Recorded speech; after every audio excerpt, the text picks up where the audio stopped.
Merci, cher ami. Donc, à mon tour, je remercie le comité organisateur, l'équipe de la PILIP pour toute l'organisation, pour les choix des thématiques. Et donc, mon propos, c'est les saignements de la jeune fille ou de l'adolescente. C'est une présentation que j'avais faite conjointement avec une collègue à moi et professeur René de Mahfoud, qui est gynéco-obstétricienne, qui m'a envoyé la présentation. Mais vu le temps, donc, il m'avait envoyé une présentation qui était assez longue. Et il pouvait pas, il devait la faire avec moi, donc je vais axer un peu toute la présentation pratiquement sur un aspect particulier, c'est celui des saignements de la jeune fille relatifs aux causes un petit peu hématologiques. Alors, quand une jeune fille vers l'âge de l'adolescence présente pour un saignement, donc il y a pas mal de questions qui se posent. Alors, et le saignement classique, c'est celui des règles abondantes, de métrorragie. Alors, ces métrorragies, ces règles abondantes, est-ce que c'est l'affaire du gynéco, l'affaire de l'hémato?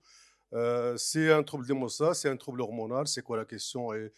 Et en fait, des fois, c'est assez compliqué. En fait, et des fois, le problème, c'est que quelles seraient, ou quelles sont les circonstances ou les motifs de consultation d'une jeune fille pour des saignements. Souvent, ce n'est pas le saignement lui-même, ce ne sont pas les règles. Et en fait, c'est à l'occasion d'autres symptômes, et particulièrement l'anémie, la pâleur, l'état de choc, etc., on va axer vers le saignement, on va axer sur les règles abondantes, on va axer sur l'hémorragie.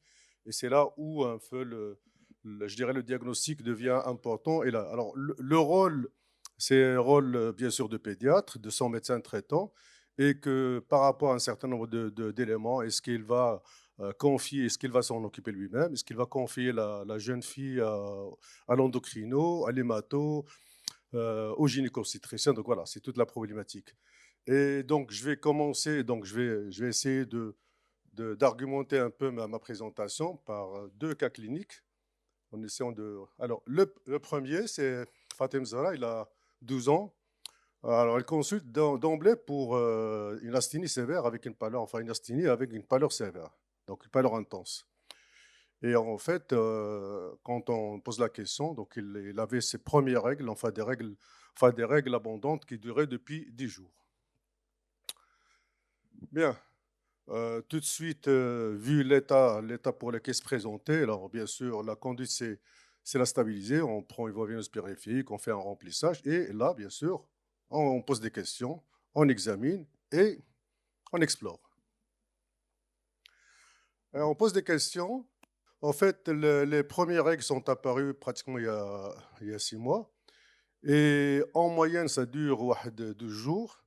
Et se change très bien toutes les 2 heures. Et puis, en fait, les antécédents, ben, en fait, on trouve que depuis toujours pratiquement, alors Fatem Zahra, il se plaint enfin, des bleus de temps à autre. Bon, c'est des bleus prolongés, mais bon, sans caractère particulier. Il avait fait de l'extraction dentaire et donc ça a trop saigné, mais bon, sans lendemain, il a arrangé ça. Et puis, il y avait toujours un constat de saignement post-traumatique qui se prolonge un peu plus. Mais bon, en fin de compte, ça fait partie du quotidien. Donc, elle a pris l'habitude de gérer ça tranquillement. Mais en fait, quand on pose encore la question par rapport à la famille, ben, le père et un des neveux, en fait, ils ont pratiquement la même symptomatologie. OK, donc on note ça et on garde ça pour nous. On examine, effectivement, il est très anémique, il est très pâle, donc, mais bon, là, c'était pas mal toléré. On évalue avec le gynéco, on a appelé bon, le stade pubertaire, et l'examen vulvaire, etc. Donc, et il n'y avait rien de particulier. Bien. Alors là, d'abord, qu'est-ce qu'on va explorer? Alors on a géré, on a transfusé, etc. Maintenant, on vient à la partie de l'exploration clinique biologique. Donc, on fait un bilan, donc on demande un hémogramme, ferritine, TP de fibrinogène, on demande de groupage. Réflexe, bien sûr, maintenant, devant toute fille, jeune fille qui fait des saignements un peu inquiétants, entre guillemets. Donc, on demande la bêta-G et on fait une échographie pour chercher est-ce qu'il y a une cause locale de ces saignements. Alors, l'ANFS qui a été faite, il avait 5-6 grammes d'hémoglobine pratiquement, chiffre de plaquettes normal, donc pour dire le degré de l'anémie et pour dire que donc c'est par rapport à ça, bien sûr, elle a été transfusée immédiatement. Et là, le bilan d'hémostase. Alors, un TP à 85%, un TCA à 34 secondes, avec un rapport de 1/37. Alors, par rapport à ça, quelle est la suite? Qu'est-ce que vous préconisez? Qu'est-ce que vous voulez qu'on demande? Bah, l'équipe de shop, il ne faut pas qu'il parle là. Oui, docteur de Villebrand, d'accord. D'autres explorations éventuellement? Agrégation plaquettaire? Oui, on a un chiffre de plaquettes qui est normal. Temps de cinéma éventuellement, oui. D'accord. Bien, donc voilà le. Alors bien sûr, il y avait une histoire hémorragique. S'il n'y avait pas cette histoire hémorragique, bien sûr, aujourd'hui, bien sûr, je suis devant vous parce que je fais l'hémato, hémostase, etc. Donc tout le monde maintenant demande le bilan d'hémostase approfondi. Si c'était le gynéco devant avec le gynéco, ils auraient demandé autre chose. Bien. Alors voilà le bilan d'hémostase.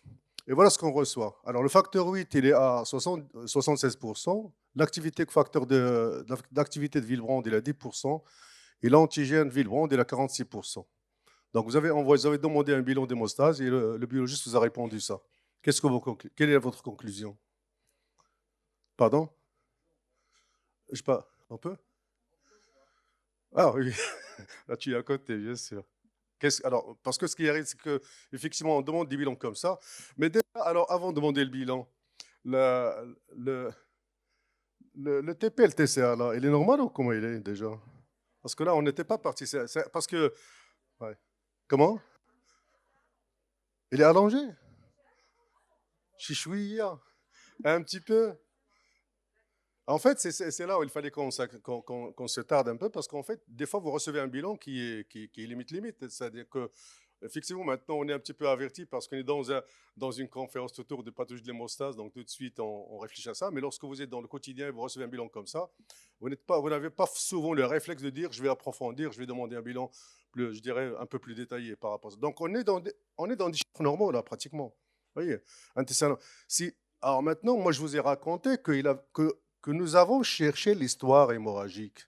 Vous pouvez ne pas chercher l'histoire hémorragique, parce que ce qu'il nous a raconté, c'est lorsqu'on, franchement, on pousse les questions pour carrément faire une enquête policière. Parce qu'en fait, généralement, la famille, les parents, le patient n'a pas tendance à vous raconter qu'elle a des épistaxis d'autres, qu'elle a un bleu. Pour elle, ça, c'est une information qui est normale. En fait, c'est vous, en tant que clinicien, qui allez poser la question pour chercher ces infos. Donc, si on est resté sur les règles abondantes, on allait approfondir le bilan beaucoup plus vers chercher une cause locale, chercher le bilan hormonal, hypothyroïdie, etc., faire les bêta-ACG, faire la test, enfin, voilà. En fait, donc, je dirais le message, c'est par rapport à des tests que des fois, ils sont vraiment, vraiment limites et que par rapport. Donc, c'est la notion d'histoire hémorragique qu'il avait, c'est ça qui nous a poussé vers faire le dosage. Et donc, effectivement, le bilan que nous avions fait, donc les facteurs, alors là, effectivement, donc il a un facteur 8 qui est limite normal et il a un facteur Villebrand qui est bas. Et ça définit ce qu'on appelle, donc ça définit, on a en fait un diagnostic de maladie de Villebrand. Donc, c'est une maladie de Villebrand de type 1, mais après, on la classe, est-ce que c'est un type 1 ou c'est un type 2? Et c'est là aussi la problématique.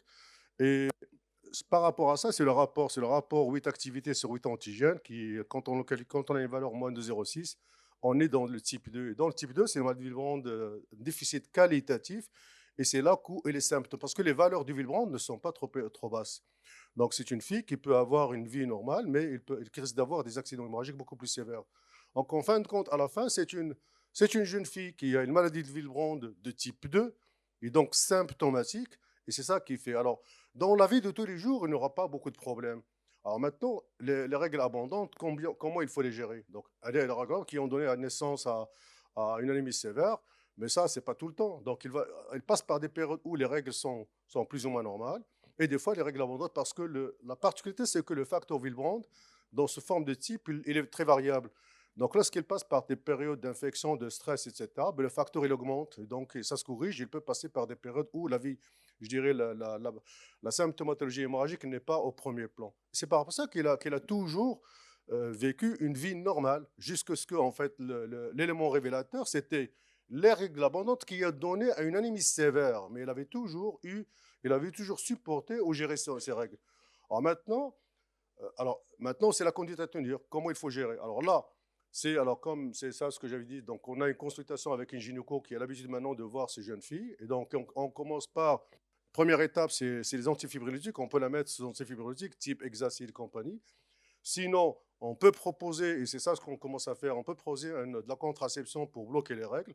Alors, aujourd'hui, maintenant, ça s'accepte de plus en plus. Pour certains, ne l'acceptent pas, pour certains peuvent accuser, entre guillemets, certains effets à qualifier de secondaires, mais en fait, des fois, c'est juste, je dirais, de la non-acceptance. Et après, sinon, ben, on met un protocole, c'est le concentré de facteur von Willebrand, c'est le Willate, qui permet de régulariser un peu le saignement et d'avoir une régulation normale. Et là, c'est un protocole de prophylaxie avec une surveillance régulière. Donc ça, c'était pour le premier cas. Après, bon, il a bien évolué sans aucun problème. Alors, le deuxième cas. Donc ça, on a vu un cas de, je dirais, de Willebrand, donc qui a été révélé à la suite de règles abondantes. Alors, une deuxième observation. Je fais attention au temps. Parfait.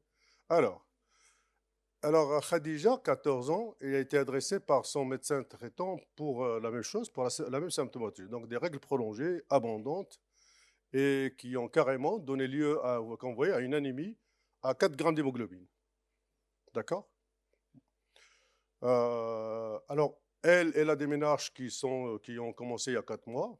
Et la même chose, quand on est parti poser les questions, ben, nous avions retrouvé dans l'histoire des choses hémorragiques. La même chose, un épistaxis, quand il se brosse les dents de temps à autre, ça saigne un peu, des bleus de temps à autre. Mais c'est tout. Mais ça aussi, ça se gère bien. Il n'a pas de souci. Maintenant, regardez encore, c'est les règles abondantes qui ont donné la pâleur sévère et la qui ont donné une anémie sévère qui a conduit à la consultation. Donc, même les ménages qu'il avait depuis toujours, il les a gérés. Ça ne posait pas de problème. Et donc, là, bien sûr, tout de suite, on a mis la transfusion.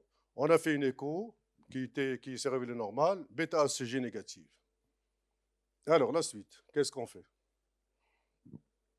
Bilan d'hémostase? D'accord, bilan d'hémostase, ok, très bien. Alors, bien sûr, il y avait l'histoire hémorragique, parce que nous avions posé la question pour dire qu'il y a une histoire hémorragique. Encore une fois, on pourrait ne pas poser des questions pour l'histoire hémorragique. Ça dépend où cette jeune fille va atterrir. Alors, l'histoire hémorragique, donc, on va demander le bilan d'hémostase. Alors, l'émulation plaquettaire, les chiffres étaient normaux. Alors là, j'ai un TP à 86, TC à 36 avec un rapport 1,22. C'est normal. On est dans les chiffres normaux. Alors, plaquette, fibrinogène, ça doit être allongé les deux. Le fibrinogène est en bas, donc la fibrine, donc TP-TCA, les deux doivent être allongés, donc pas le fibrinogène.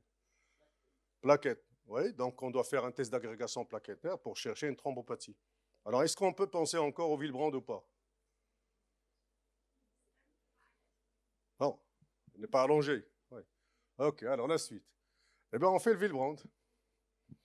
Alors, le TCA, Willebrand 77, activité 13 et antigène 16%. Un Willebrand encore. Donc, en fait, c'était pire, c'est pourquoi j'ai dit qu'au départ, c'était un Willebrand. Le deuxième cas, c'est comme ça, vous ne pensez pas au Willebrand. Donc, j'ai fait exprès. OK. Donc, effectivement, c'est encore un Willebrand. C'est un Willebrand de type 1, mais aussi c'est un Willebrand aussi de type 2. Alors, en fait,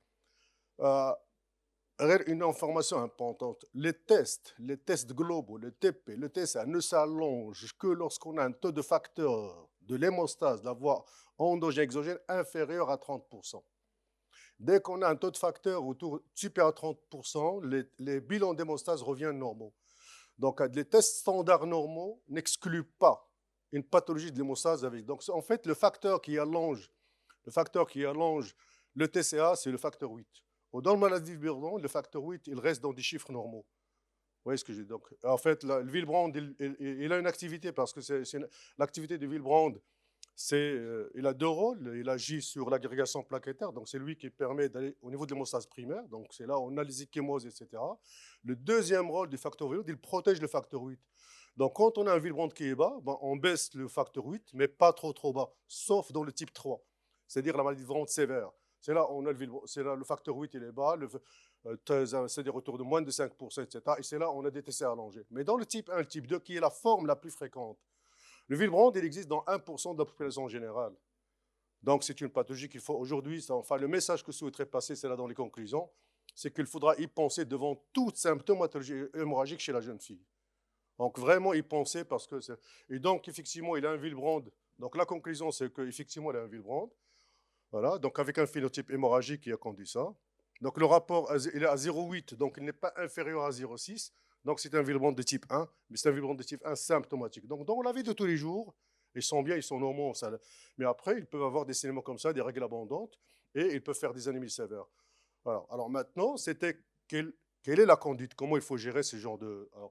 Alors la même chose, donc ça, c'est là où on fait la consultation conjointe avec les gynécos, qui eux, alors ce qu'on fait, ce qu'on fait, c'est qu'on peut démarrer d'emblée, lorsque les règles sont abondantes, on démarre par l'exacil, par exemple. Donc c'est l'exacil, on fait l'exacil pendant 4, 5, 6 jours, ça permet de réduire. Ce qu'on conseille aussi, c'est qu'avant les règles, qu'elle prend l'exacil pendant 3 jours. Donc ça permet aussi de, je veux dire, c'est un antifibrolytique, donc ça permet d'aider à... Alors si c'est l'exacil, ça ne marche pas, donc là, la même chose avec les gynécos, on prescrit donc une pilule. Donc, soit même, on peut aussi bloquer les règles. Lorsque les règles sont abondantes, en urgence, ils mettent un traitement hormonal pendant donc un comprimé, 2 comprimés par jour, chaque jour, pour bloquer les règles. Sinon, même pour tout le mois, donc ils les mettent sous pilule pour le mois. Et après, ils les mettent sous pilule contraceptive et qui permet. Alors, quand ça ne marche pas, donc là, on met les patients, c'est la même chose. C'est en profilé. Donc, on a par exemple la consultation, pas mal, beaucoup de jeunes filles maintenant qui sont sous facteur von Willebrand à titre prophylactique. Ils prennent une injection. Alors, soit on fait une injection une fois par semaine, soit ce qu'on fait, quand c'est pas trop sévère, ils prennent une injection juste avant les règles. Et c'est un produit qui est aujourd'hui remboursable, qui est disponible, donc ça ne pose aucun problème. Et les patients, ils le tolèrent très bien, sauf certains qui font des fois des petites allergies. Et en fait, on les apprend aussi à faire l'injection à domicile. Donc, le produit il est disponible. Enfin, c'est une injection intraveineuse. Mais le produit, donc on fait de l'éducation pour les jeunes filles et ils ont le produit chez elles à la maison et ils s'injectent elles-mêmes, soit quand il y a un saignement sévère ou des fois juste, juste avant les règles. Alors, là, l'une des dernières diapos que je vais mettre, c'est ça. Alors, en fait, à chaque fois, moi, je pose la question à mes étudiants, les résidents, les internes, comment on évalue les règles? Règles abondantes, pas abondantes, est-ce que. Donc, en fait, c'est toujours les dates des premières, les durées d'un jour, les répercussions sur la vie quotidienne, biologique, traitement. Voilà. Des fois, en fait, l'évaluation des règles, c'est toujours subjectif. Même si on pose la question aujourd'hui à tout le monde, comment vous qualifiez la durée des règles? Il y en a qui disent 5 jours, et il y en a qui disent 7 jours. Voilà. Voilà. Donc, en fait, le scoring. Donc, le scoring. Donc, en fait, ce qu'il est, c'est qu'il y a un score actuellement. Et même ça ne résout pas le problème. Si je dis un score, c'est le score de IGAM, ce qui est utilisé par les gynécos. Mais aujourd'hui, c'est un score qui commence à être, on éduque les jeunes filles qui auraient des règles abondantes à utiliser ce score elles-mêmes. Donc, c'est une éducation qui est faite par les gynécos, là, par les praticiens. Comment il va essayer d'évaluer ou de scorer ces règles. Est-ce qu'elles sont abondantes, pas abondantes, etc. Donc, ça, vous pouvez télécharger, ça existe sur tous les sites. Bon, pour scorer. Et c'est qui permet, avec ça, tu vas avoir une idée d'une manière un peu plus objective. Est-ce qu'effectivement, je peux qualifier ces règles en étant anormales ou pas? Alors, l'autre élément qui est fondamental autour duquel j'insiste, c'est franchement, c'est l'histoire. Lorsque vous avez une personne, enfin une jeune fille, un garçon, de manière qui se présente avec un saignement qui paraît anormal, revenez vers l'histoire hémorragique et prenez la peine d'une manière prenez de la patience à vraiment faire comme une enquête policière, à poser les questions, recroiser les questions pour chercher des éléments objectifs qui vous orientent pour dire que effectivement cette personne-là, il doit avoir un saignement anormalement allongé et c'est ça qui va vous permettre de pousser vos investigations pour explorer l'hémostase. Et le premier, alors maintenant en fait on a fait de la présentation, nous l'avions faite très bien. De la présentation, on l'a faite maintenant régulièrement avec les gynécos et franchement, pratiquement, je dirais, je ne vais pas exagérer, mais chaque mois, on commence à avoir un diagnostic de Willebrand de type 1 de chez les gynécos. Mais vraiment chaque mois pratiquement. Pour consultation avec, écoute, sur il y a une jeune fille, je vois que les règles, j'ai fait l'échographie, écoute, normal, j'ai fait, ou même quand on dit le Willebrand, et on reçoit les bilans et on a. Alors après, c'est pas péjoratif, du tout, c'est un Willebrand de type 1, c'est juste qu'on commence à donner des conseils corrects pour que la personne sache que ces règles sont liées plutôt, au lieu que ça soit lié à fonctionnel, pathologique, etc. En fait, c'est lié à une pathologie hémorragique qui est 1% de la population générale. Donc c'est ça le message que je souhaiterais passer et je vous remercie.